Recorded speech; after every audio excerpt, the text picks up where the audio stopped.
En Romanos 8:22, sabemos que hasta ahora la creación entera gime como mujer con dolores de parto. Y dice, y no solamente ella, sino que también nosotros, ¿verdad? Toda la creación, fíjese, ¿verdad? Los árboles, ¿verdad? Estaba viendo un reportaje que en California es tremendo, ¿verdad? La falta de agua. Unos cuantos por ahí acapararon el agua para sus sembradíos, ¿verdad? Personas multimillonarias, ¿verdad? Y los demás sufriendo por causa del agua.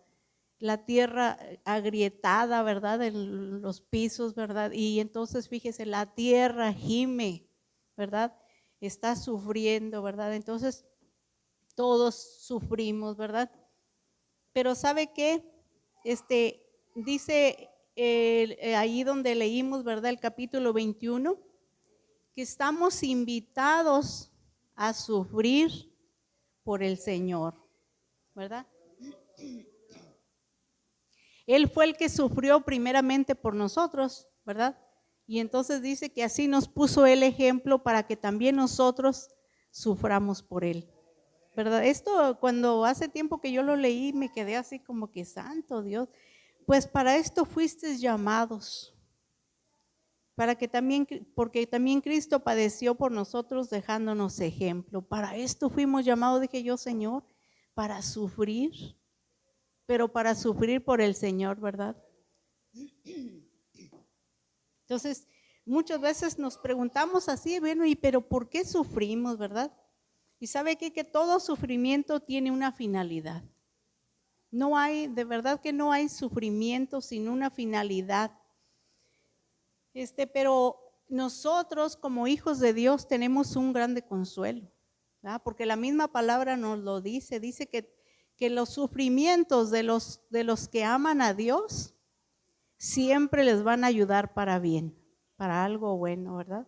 Aunque al principio, ya lo hemos dicho muchas veces, no lo entendemos y dicen, pero, ¿verdad? ¿Por qué? Pero tiene todo sufrimiento, tiene un porqué. No hay sufrimiento sin que tenga un propósito, ¿verdad? Y vamos a ver algunos ejemplos, ¿verdad? Por ejemplo, el sufrimiento de Ana, ¿verdad? Por eso quise que las hermanas leyeran estos dos capítulos, ¿verdad? Y mire, dice que Ana, o sea, como ya sabemos la historia, ¿verdad? Dice que Ana sufría con Penina porque ella se burlaba porque Ana no tenía hijos, ¿verdad? Y para una mujer el no tener hijos era una afrenta grande, ¿verdad? Entonces esta mujer se reía de ella, se burlaba, ¿verdad?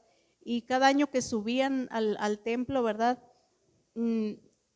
Pues se reía de ella, la hacía enojar, ¿verdad? Y dice que esta Ana pues hasta ni siquiera comía, siendo que era una fiesta, ¿verdad? Y le daban a ella de lo mejor, porque dice que su marido la amaba, aun cuando no le había dado hijos, él la amaba, como en el caso de Raquel, ¿verdad?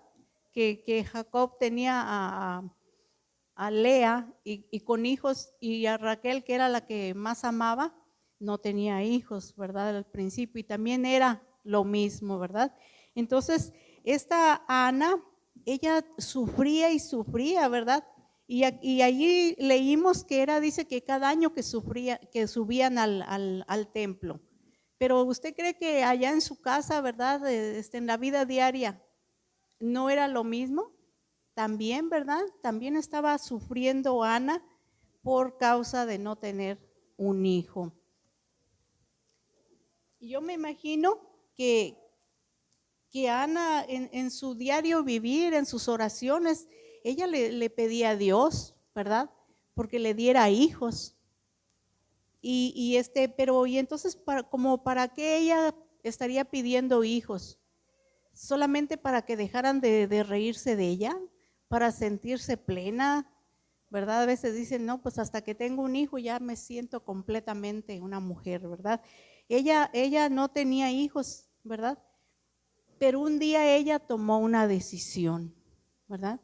Ella tomó una decisión Dice que subieron al templo en esa ocasión y después de muchos años que era lo mismo, en el verso 10 y 11 dice que ella oraba con amargura, ¿verdad? Ella fue y se postró y dice que oró 5 minutos, ¿no, verdad? Dice que fue una oración larga, ¿verdad? Ella estuvo postrada ante el Señor derramándose, ¿verdad? Diciéndole todo al Señor. Y en esa oración hizo una decisión, ¿verdad? Ella le dijo al Señor, si me dieres un hijo varón, yo lo voy a dedicar a ti para que te sirva todos los días de su vida, ¿verdad? Entonces, ella hizo una petición pero con promesa, ¿verdad? Entonces, en el verso 17, las preguntas, ¿verdad? Ya cuando ella se fue, dice que Elí, el sacerdote, le dijo, ve en paz y el Dios de Israel te otorgue la petición que has hecho. Y en el verso 18 dice, ella comió y no estuvo triste más. Entonces aquí hay dos cosas, ¿verdad? Hay veces que nosotros tenemos que ir ante el Señor, ¿verdad? Y llevarle nuestras penas, nuestro sufrimiento, ¿verdad? Y tenemos que hacer una decisión. Mire, ella pudo haber confiado grandemente con toda su fe, ¿verdad? Que ella iba a obtener su petición con estas palabras de Elí. Yo no sé si a ustedes les ha pasado, pero a mí sí, ya como 2, 3 veces. Una vez se me perdió mi tarjeta de residencia, ¿verdad? Y pues yo obviamente estaba preocupada, ¿verdad? La podía volver a sacar, pero bueno. El caso es que un hermano se paró y dijo, hermana, su tarjeta va a volver a sus manos, pero lo dijo de una manera, yo sentía aquí adentro así como una seguridad, y yo dije, sí, y ya no me preocupé, ¿verdad? Simplemente me quedé a esperar, y en unos días llegó una señora y me la trajo. Era tiempo de nieve, dice que se la encontró ahí toda abajo de la nieve, y me la regresó, ¿verdad? Y ha habido otras ocasiones. Entonces, Ana pudo haber sentido lo mismo con estas palabras que le dijo el sacerdote, ¿verdad? Y dice que ella ya comió y no volvió a estar triste. O ella creyó firmemente ahí, o ella aceptó la voluntad de Dios, ¿verdad? Porque eso tenemos muchas veces que hacer, ¿verdad? Dejar de estar tristes, acongojados, ¿verdad? Sino ir al Señor y decirle, Señor, aquí está mi petición. Ya no quiero estar así, ya no quiero estar sufriendo por esto, ¿verdad?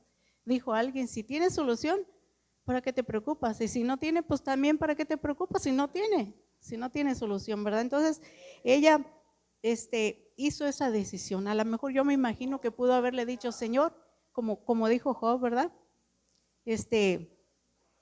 Si me das el hijo, gloria a tu nombre. Y si no me lo das, pues pon paz en mí, ¿verdad? Para resignarme a que no me vas a dar, pero que yo viva feliz. Yo digo que esa fue la decisión que ella hizo, ¿verdad? Y ella se fue en paz, no volvió a estar triste y ya comía, ¿verdad? Entonces, eso es lo que nosotros tenemos que hacer, ¿verdad? Poner nuestra confianza. Y si nos toca sufrir, pues que sea por el Señor, porque para eso dice que fuimos llamados. La respuesta de Ana fue favorable. A Ana, pues, la respuesta a su petición, ¿verdad? Fue favorable y el Señor le mandó a ese hijo, ¿verdad? Que ella tanto había pedido. Y ¿se imagina usted cómo se sintió Ana al pasar del tiempo? Porque fíjese, cuando ella fue y entregó al niño, o desde que ella hizo su oración y dijo, si me das un hijo varón, yo te lo voy a entregar, ¿verdad? Eso iba a ser un sufrimiento para ella, porque el tener un hijo y luego ir y entregarlo es como no tenerlo. Juan Carlos, lleva a tu niña y déjala en el templo y ya no la vas a ver hasta cada año, ¿verdad? Es un sufrimiento, ¿verdad? Pero ella hizo esa decisión, ¿verdad? Una decisión con promesa, una oración con promesa. Y eso estuvo bonito, ¿verdad? Porque ella le prometió a Dios. Ella no dijo, dame hijos. Ella le pidió uno, ¿verdad? Pero el Señor recompensa. Siempre, ¿verdad? Sí, amén. Entonces, cuando el tiempo pasó y ella miraba a su hijo, el profeta de Israel, el juez, ¿cómo se sentía ella? Orgullosa, ¿verdad? De ver a ese hijo, ¿verdad? Y entonces yo me imagino que ella pudo haber dicho después, valió la pena ese sufrimiento, ¿verdad? Y el Señor la recompensó. ¿Y cuántos hijos le dio? ¿Cuántas, hermanas? 5 más, ¿verdad? Entonces, mire, el Señor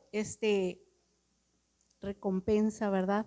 Nuestros sufrimientos, siempre y cuando sean que se los pongamos a Él y esperemos en Él, ¿verdad? Y que su voluntad sea hecha siempre.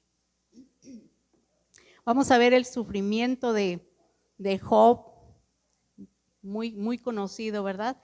Entonces no hay mucha explicación, simplemente decimos que al comenzar sus pruebas, su sufrimiento, él comenzó como muy resignado, ¿verdad? Porque cuando lo de los hijos, lo de los animales, él dijo, pues el Señor Dios me los dio, el Señor me los quitó, sea su nombre glorificado. Pero cuando empezó a arreciar ese sufrimiento, cuando llegó a su carne, ¿verdad? Y no fueron 3 días. Entonces él sí ya ahora sí que empezó a quejarse, ¿verdad? Y dicen que los amigos que fueron a visitarlo, uno de ellos le decía, es porque estás mal, porque pecaste, ¿verdad? Pero nosotros vemos en la palabra del Señor que ese sufrimiento de Job no era por pecado, ¿verdad? Porque el Señor mismo, ¿verdad? En el 1:8 dice que el Señor mismo dijo que no había en la tierra otro hombre como Job, recto, perfecto, apartado del mal, ¿verdad? ¿Cuántos quisiéramos ser como él, verdad? Rectos, apartados del mal. Entonces, Job, más adelante en el 10:2 dice, le hablaba con Dios y le decía, no me condenes, hazme entender por qué contiendes conmigo. Fíjese, hazme entender por qué contiendes conmigo, como que él decía, pero si yo soy recto, ¿verdad? Yo ayudo a muchas personas, yo hago sacrificios por mis hijos por si acaso pecaron, ¿verdad? Entonces, él se sentía como que, así como algunas personas dicen, pues yo no le hago mal a nadie, yo estoy bien, ¿verdad? Pero ese es nuestro propio pensar, ¿verdad? Dice en Proverbios que si nosotros nos calificamos a nosotros mismos, salimos con un 10, ¿verdad? Pero que Dios cómo nos está mirando, ¿verdad?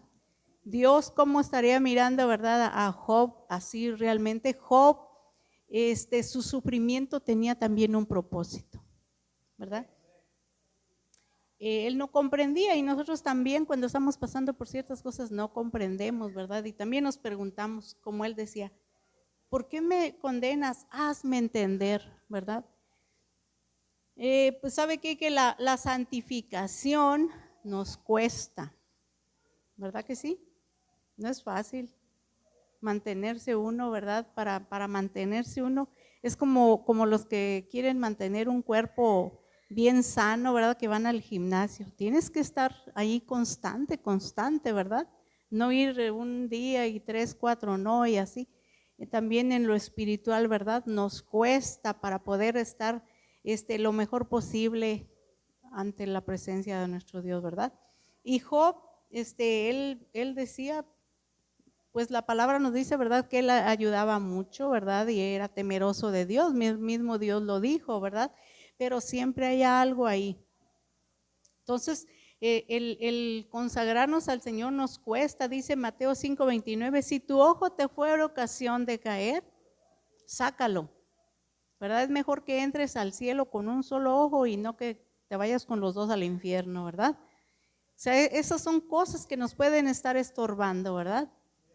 Yo no sé si a Job le estaban estorbando tantas cosas que tenía, ¿verdad? Si no hubiera pasado todo eso, él no hubiera conocido realmente a Dios.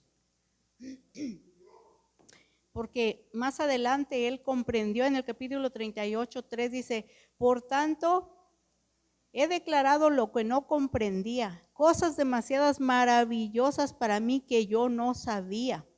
Y más adelante en el 42, del 4 al 6 dice, de oídas te había oído, pero ahora mis ojos te ven. Así como que nada más sabía de Dios, quizás lo que le habían dicho por ahí, ¿verdad? Pero realmente no tenía él un conocimiento a fondo, ¿verdad? Él creía, a lo mejor como muchos, ¿verdad? Yo soy cristiano, ¿verdad? Pero realmente no nos metemos más a fondo, ¿verdad? Y creemos que estamos bien, pero el Señor nos mira cómo estamos, ¿verdad? Dijo, de oídas te he oído, pero ahora mis ojos te ven, ¿verdad? Dice, por eso me retracto y me arrepiento en polvo y ceniza. Él se arrepentía, ¿verdad? De todas las cosas que dijo, ¿verdad? Y ahí Dios estuvo hablando con él y entonces ahora sí pudo decir, ahora sí mis ojos te ven, ¿verdad? Ahora sí te conozco.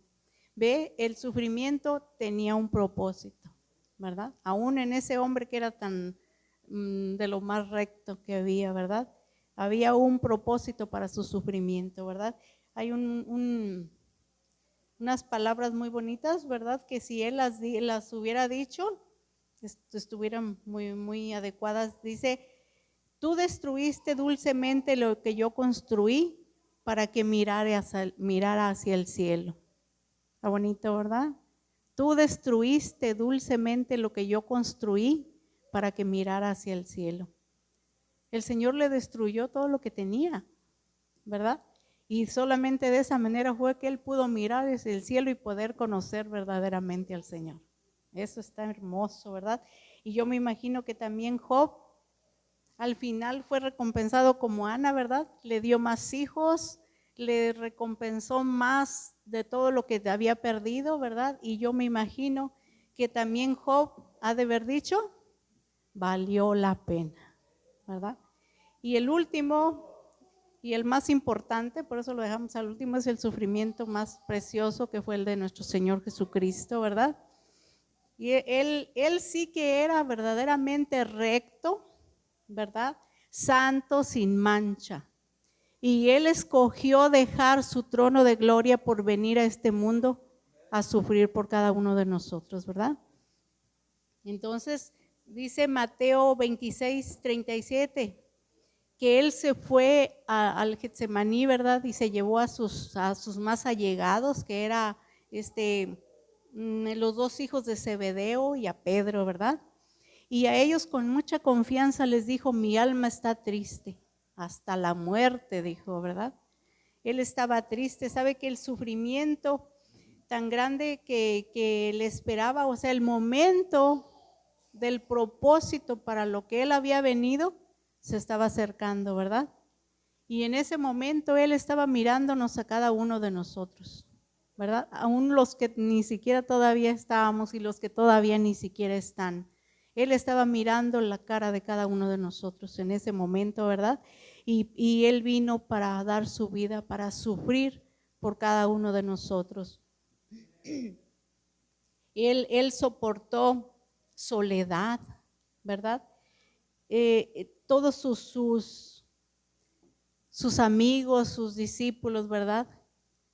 Corrieron y lo dejaron solo, ¿verdad? Aun cuando decían, no, yo hasta la muerte voy contigo, y Pedro, aunque todos te dejen, yo no te voy a dejar. Y también él corrió. Primero andaba muy valiente ahí con la espada cortando orejas, ¿verdad?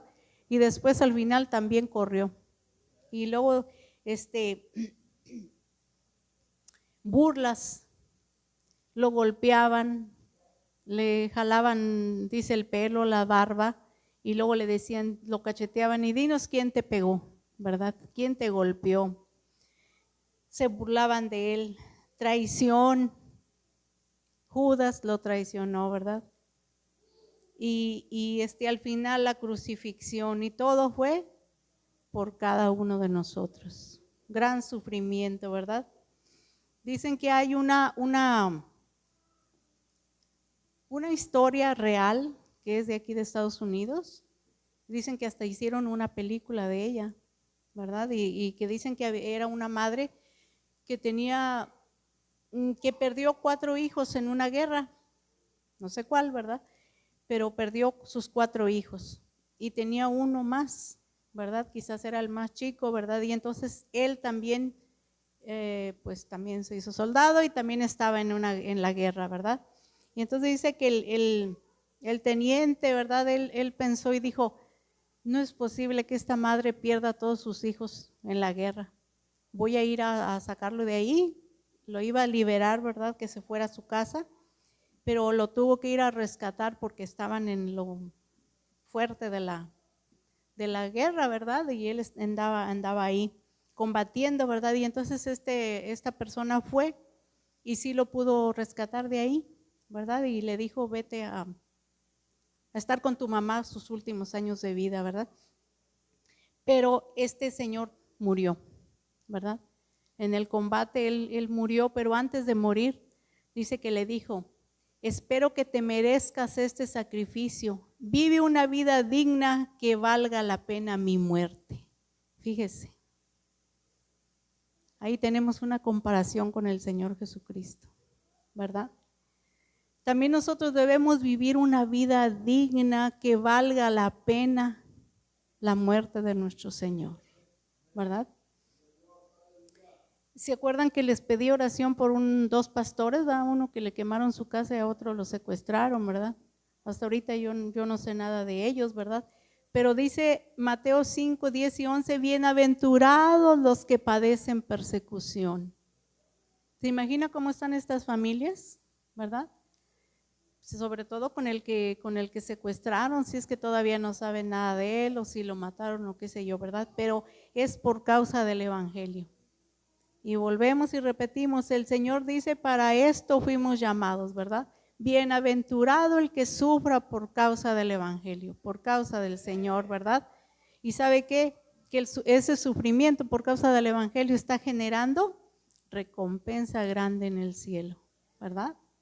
Un día, ¿verdad? Si somos fieles como estas personas que realmente están sufriendo por el Señor, un día van a decir como el canto, he peleado la batalla, he guardado la fe, ¿verdad? Por lo demás, estoy esperando el galardón que el Señor va a dar a aquel que se mantenga firme, ¿verdad? Al pasar del tiempo dicen que este hombre, este soldado fue y se paró en frente de la tumba de aquella persona que había dado su vida por él y dice que se preguntaba llorando, ¿estaré viviendo una vida digna que valga la pena la muerte de quien murió por mí? Él se preguntaba esto, ¿verdad? Porque él es lo que le había recomendado a aquella persona, ¿verdad? Entonces, la pregunta sería para nosotros en este momento, que nos debemos hacer esa pregunta a nosotros. ¿Estoy viviendo una vida digna que valga la pena la muerte de quien me amó y dio su vida por mí? De quien sufrió, ¿verdad? Tanto por mí.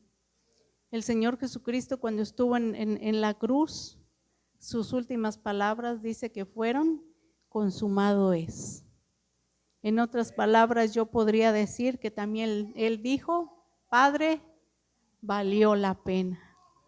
Valió la pena este sufrimiento, ¿verdad? Entonces nosotros tenemos que vivir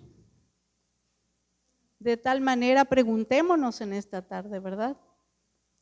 Aquel hombre fue ante la tumba, pero nosotros podemos venir ante el Señor, ¿verdad? De rodillas y decirle, Señor, estoy viviendo una vida digna que valga la pena tu muerte por mí, ¿verdad? Y si no es así, ¿verdad? El Señor nos va a declarar, nos va a hacer sentir en dónde estamos fallando, ¿verdad? Y para poder componernos, ¿verdad? Y que podamos seguir caminando y que ese sacrificio tan grande que el Señor hizo por nosotros valga la pena. Yo les invito que nos pongamos de pie, que nos hinquemos y oremos a nuestro Dios, ¿verdad? Para que